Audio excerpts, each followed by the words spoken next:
Hello, welcome to a show we're going to be doing on this channel that we're calling Worth Your Money. We're going to be going over a game, not sure when I would say each week, but whenever a new game comes out, we're going to go over it point by point, and at the end work out if it's worth your money or not. It's not a full review, but it's just to help you if you're undecided on buying it or not. So, to start. Well, for a start, the story length. Now, it's not the biggest game in the world, but you can expect that for an arcade game. But it is actually quite small. You can finish the story in a couple hours. The story is quite fun to play through and everything. So I enjoyed the story on that. So it's pretty fun. Although it has to be said, the story is quite linear. Like, when you go into a mission zone, you can expect to just go through. Well, that doesn't take away from the open world, like, out of story missions. They are quite fun. So, gameplay. If you've played Far Cry 3, then you'll be used to the gameplay. But if you haven't, obviously it's a standalone expansion, so you don't need Far Cry 3 to play it. If you haven't played Far Cry 3, you'll still really enjoy the gameplay. It's really smooth. It's really fun. And it's just generally a laugh, really. They've got the animals back, but with a little bit of a twist. They're really cool. And it's just the gameplay is just generally good. You can go stealthy at any point you want. You can just go in all guns blazing. The guns, by the way, they customize.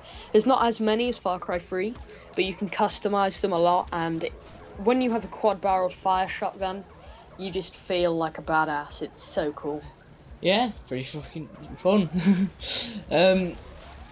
But the map, it's not as big as Far Cry 3's. It's about, I don't know, say just over half as big. But there is lots to do on the island, and you do go, like, there's little tiny separate islands where you do certain missions on, and yeah, they're quite big areas, and it's just fun to kill enemies in there. It's also a lot easier to get around now, as you sprint a lot faster. You don't run out of sprint while you're sprinting, so there's none of, like, run for about 5 seconds and then have to catch your breath. You just keep running, and it's crazy.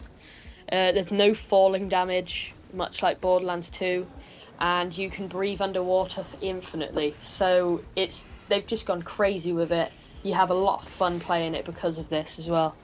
So the price, it is £12, or $15 or 1,200 Microsoft points if you're on the Xbox. Not sure about PSN because I don't have a PlayStation. But yeah, it's a good price for what you get. You get a good open world, a little bit of a short story, but it's good. And it's really fun to play. You generally enjoy yourself when you're playing the game.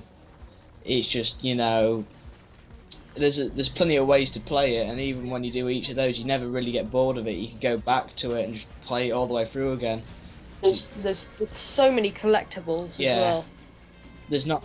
I think there's about as many as there is in Far Cry 3, but it's all in one island, so. It's also structured very well, as you collect collectibles, you get upgrades for your guns and stuff, which it's really cool. Yeah. So overall, worth your money. Worth your money. Yep, worth your money, definitely. So thanks very much for watching. We hope we helped you out a little if you were struggling, thinking, oh, should I buy this? Should I not? We just hope we helped you. Thanks very much. Leave a like if it did help you. And see you next time. Bye-bye.